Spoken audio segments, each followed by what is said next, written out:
And who does more wrong than the one who is reminded of the signs of his Lord and he turns away from them?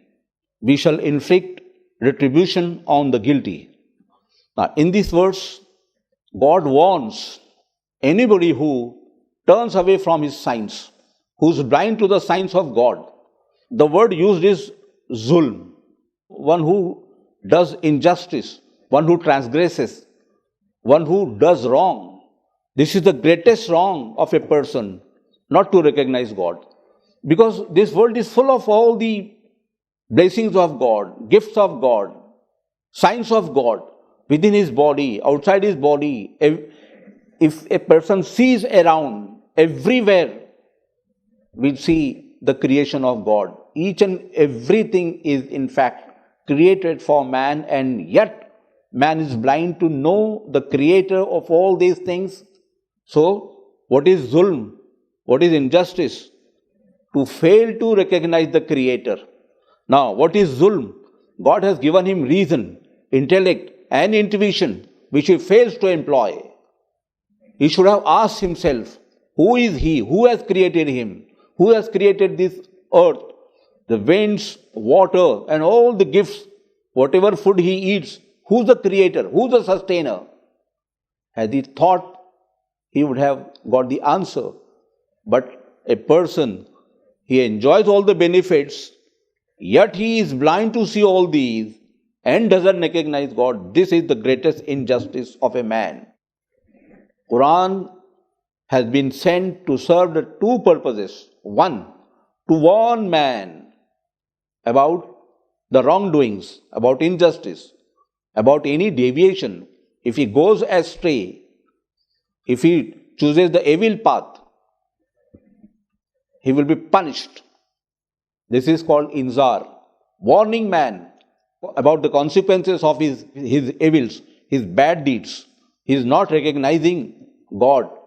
And number two, give the glad tidings, the good news, to one who recognizes God and submits himself to the will of God.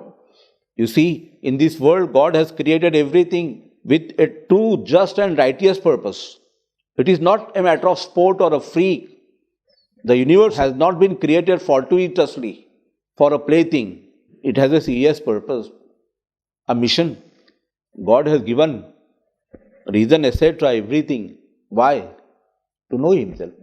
The person who doesn't know, this is a bare minimum for a person expected to do to submit to the will of God. So, what he does? He fails to recognize, turns away, ignores. So, this is the greatest sin, says the Quran. So, what happens? Quran says, Muntaqimun, it angers God. It invites the wrath of God. This was the mission of all the prophets. If you see any scripture, not only Quran, the Bible or the Vedas, etc., you'll find every scripture has these two things, rewards and punishments. So also the Quran. It is not a new thing, because this is the mission of all the prophets. Now here Quran invites man to be rational, not to be rational. If he ignores the things, what he is doing, he is violating three basic rights. One, the right of Allah to be known, to be recognized, and to be submitted. Second, he violates the rights of everything around him which benefits him and which he's getting the help from them to survive in daily life. The air, water, food, and the people, everything around him is serving him, helping him. So he violates their rights because they submit to the will of God and he is benefiting from them. How? Not according to the will of God, but against the will of God.